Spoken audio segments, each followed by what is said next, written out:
દર્શક મિત્રો, રાજ્યમાં ખાનગી શાળાઓ દ્વારા વસૂલવામાં આવતી બેફામ ફી પર લગામ લગાવવા માટે ગુજરાત સરકાર હવે સંપૂર્ણપણે એક્શન મોડમાં આવી ગઈ છે.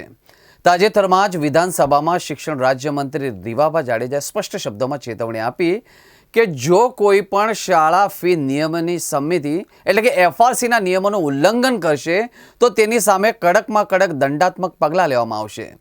રાજ્યની કોઈ પણ શાળા ફી નિયમોનું ઉલ્લંઘન કરે અથવા વાલીઓ તરફથી ફરિયાદ મળે તો ફી રેગ્યુલેટરી કમિટી એટલે કે એફઆરસી દ્વારા ખૂબ જ કડક કાર્યવાહી કરવામાં આવે છે, જેમાં પ્રથમવાર ફરિયાદ મળે તો 5 લાખ સુધીનો દંડ અને બીજી વાર 10 લાખ રૂપિયાનો દંડ.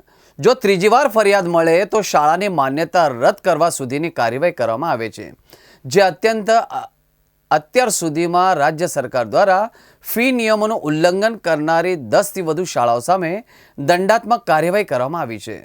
રાજ્યના શિક્ષણ વિભાગ દ્વારા શાળાઓમાં શિક્ષણનું સ્તર સુધારવા અને વાલીઓને ફી બાબતે પડતી મુશ્કેલીઓના નિવારણ માટે રાજ્યમાં તારીખ 27 એપ્રિલ 2017થી ફી રેગ્યુલેટરી કમિટીની રચના કરવામાં આવી હતી.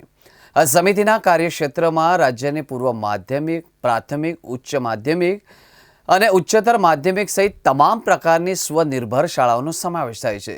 વધુમાં ગુજરાત બોર્ડ ઉપરાંત સીબીએસઈ અને આઈસીએસઈ જેવા તમામ બોર્ડ સાથે જોડાયેલી સ્વનિર્ભર શાળાઓ તેમજ ગ્રાન્ટેડ શાળાઓનો પણ સમાવેશ કરવામાં આવ્યો છે. કોઈપણ શાળાની નિયત થયેલી ફીની વિગતો વાલીઓ એફઆરસીના ઓનલાઈન પોર્ટલ પરથી મેળવી શકશે.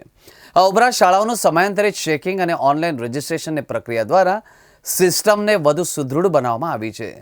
વધુમાં જો કોઈ વાલી પોતાનું નામ જાહેર કર્યા વગર પણ ફરિયાદ કરે તો શિક્ષણ વિભાગ તેની ગંભીરતાથી નોંધ લઈને જે તે શાળા સામે તપાસ કરીને કડક કાર્યવાહી કરે છે.